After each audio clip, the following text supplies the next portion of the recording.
Assalamualaikum warahmatullahi wabarakatuh. Alhamdulillahirabbil alamin.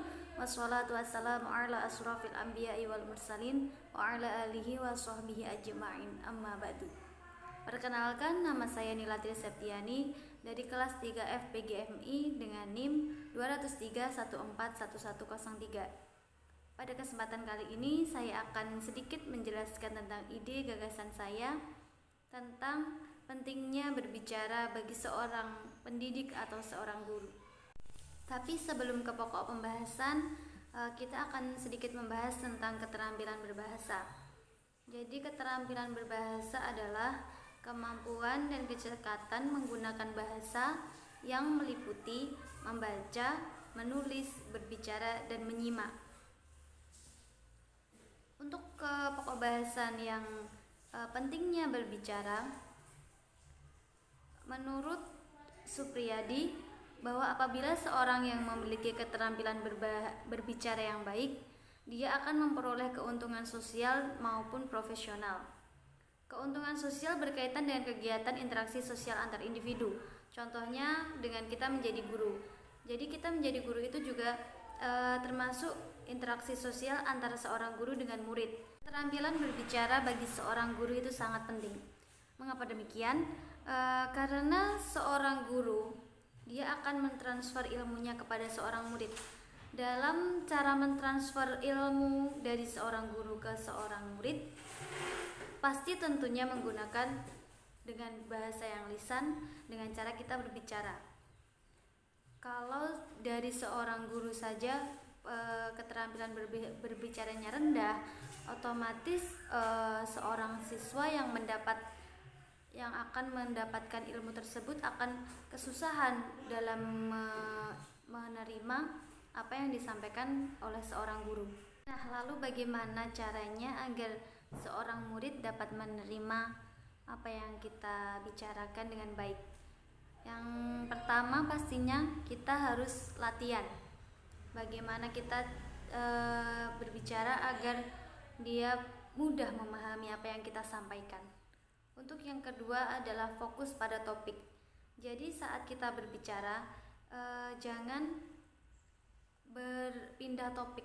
Jadi kalau satu ya diselesaikan dulu satu topik tersebut, baru pindah ke topik lain. Karena kalau kita tidak fokus pada satu topik, pasti penerima materi akan kesulitan dalam menerima materi tersebut.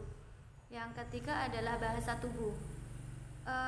Untuk seorang guru, pasti kita akan menggunakan bahasa tubuh untuk mencontohkan sesuatu.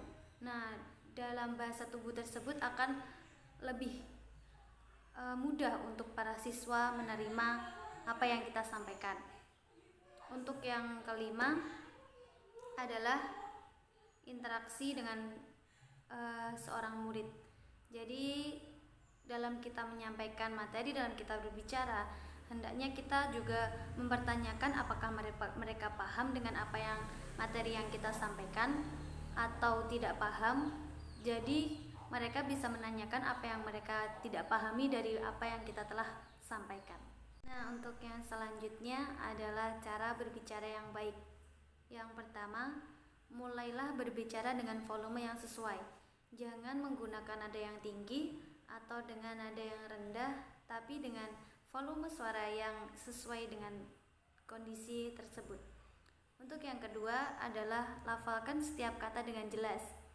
Jadi untuk berbicara, hendaknya kalau mau berbicara dengan lantang, tapi dengan volume yang sesuai tadi gitu. Untuk yang ketiga, berbicara dengan kecepatan yang tepat.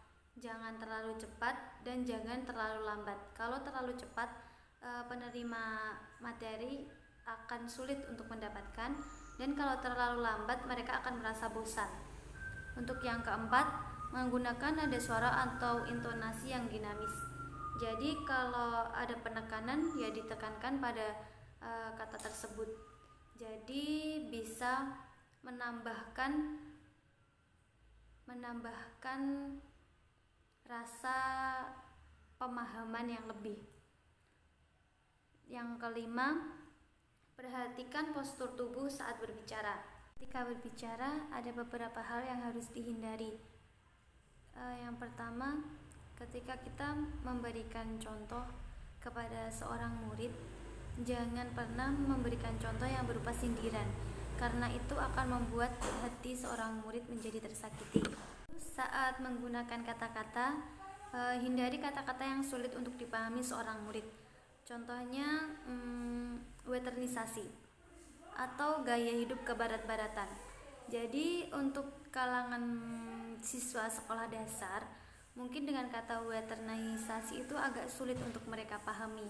Jadi kalau menggunakan kata-kata yang sulit seperti kata-kata ilmiah, hendaknya diikuti dengan artinya agar mereka dapat memahami apa yang kita bicarakan.